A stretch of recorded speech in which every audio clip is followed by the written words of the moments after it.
brought to you by Ultimate Guard and Carnox Chairs.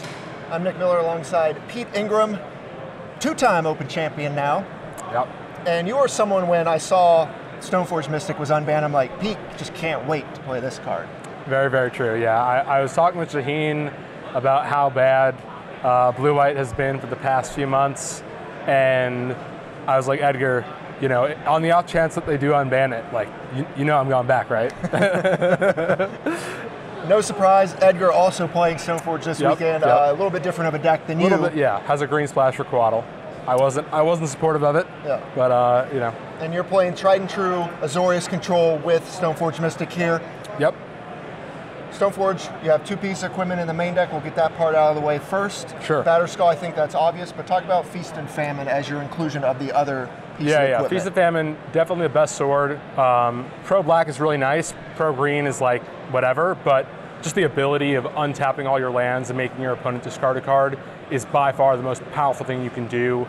You have plenty of creatures with evasion, well, I guess you only have Vindicating Click, you know, Snapcaster, but you often find yourself with spots with Path's Exile you can easily get through, and it is so powerful. Restless Shell is sort of what you come to expect from a control deck. You've got Opt as your manipulation. Interesting, no Serum Visions. Yeah, I think it's very important for the deck to play at instant speed, especially with the Stoneforge activation, being able to say go, and just being able to activate at instant speed, even with your Snapcasters, very important. So while I think Serum Visions is maybe a little bit more powerful of a card, especially in decks that are trying to find specific cards, for this deck, I'd rather play Opt and just be playing at instant speed because it's not that much of a downgrade. Right. And something I'm considering going forward is playing 3 Opt, 1 Hieroglyphic Illumination for the grindier matchups. Then we have Snapcaster Mage to go alongside Stoneforge, as well as your Vindicating Click as your other creatures. You ever suiting up Celestial Colonnade with some equipment? Has that happened yet? I have done that. And it's very nice. I haven't equipped it with the Batterskull yet, but it's gotten the sword on it. That's a lot of mana. Yeah, it is. But you get it all back. Yeah, your removal. That's a combo right there. Yeah. Removal Suite, Path Exile, you got a Dismember.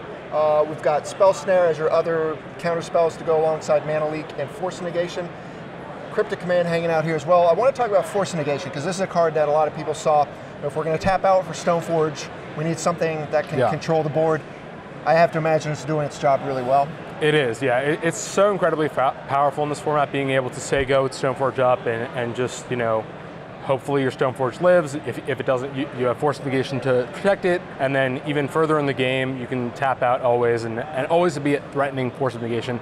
Just last match against Paul Muller, I was able to Force Negation, pass in Flames, and then in the same turn, snap it back, and take the match, to take the first game because of it. And yeah, incredibly powerful effect. The fact that it exiles is just Exile Clause is no joke in the modern insane format, where things are constantly being played from the graveyard. Supreme Verdict is your other mass removal. Then we have Jason the Mind Sculptor, just hand in hand with Stoneforge Mystic now. Yep. Not on the ban list anymore, living in tandem. You probably can't be any more happy. I really, really cannot. The deck is a dream. I love playing it, and I hope it stays legal in Modern forever so I can play it for forever. You're 7-1 so far. We're 8 rounds in. How do you feel about the deck, and how do you think it's positioned? It feels great to me. I don't really think that I'm afraid to play against anything in the room.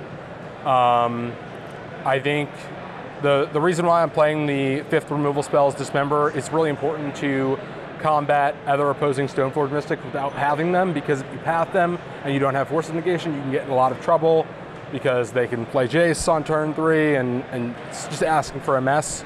I've seen a lot of lists try and splash red for Lightning Bolts, splash black for Fatal Push. I've tried that, and I just like it clean.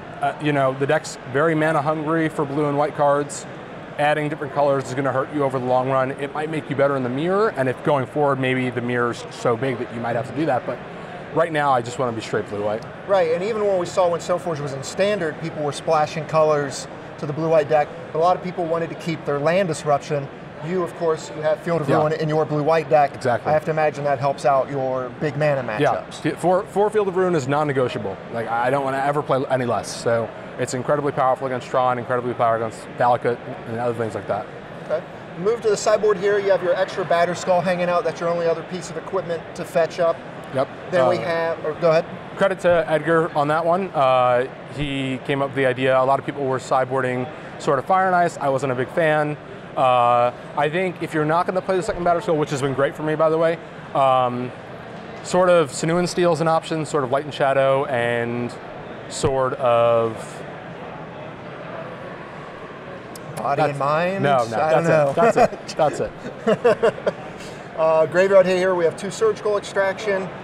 Long gone are the days of everyone having to have a bunch of ley lines and things like that. Yep. Now you just get to play it nice and easy. Yep. You don't have to play Rest in Peace that hurts yourself. You just get to play Surgical. It's great. It's wonderful. Other cards here, we have more counter spells in the form of Ceremonious Rejection, Disdainful Stroke. This is, I assume, for mirrors and things like that. Stroke's actually worse in the mirror now because there's only like Jace and Cryptic that you want to counter, so I don't even board it in there. It's for the big mana decks. Okay. For Tron, Valakut, any deck that really is looking, Eldrazi, any deck that's trying to play big spells. Rejection pretty clear here where that's coming in. 2 Timely Enforcements. We're in Dallas, a lot of burn. Yep, You got to be ready. I am ready, yeah. You got to be ready. Other win cons, I see 2 Gideon. What is the choice here for these? Credit to Edgar here as well. We basically were brainstorming last night, trying to figure out cards that we want for the Jund matchup. That's the matchup we were most worried about. And it comes in the Jund matchup and in the mirror, so I think it's a pretty good card. I could see a 1-1 split between that and Elspeth Sun's Champion, but 4 mana is so much better than 6. Yeah. Outside of that, we've got some Celestial Purges, another Supreme Verdict, then your Disenchant. Anything to note about these cards? Celestial Purge just stock against Jund.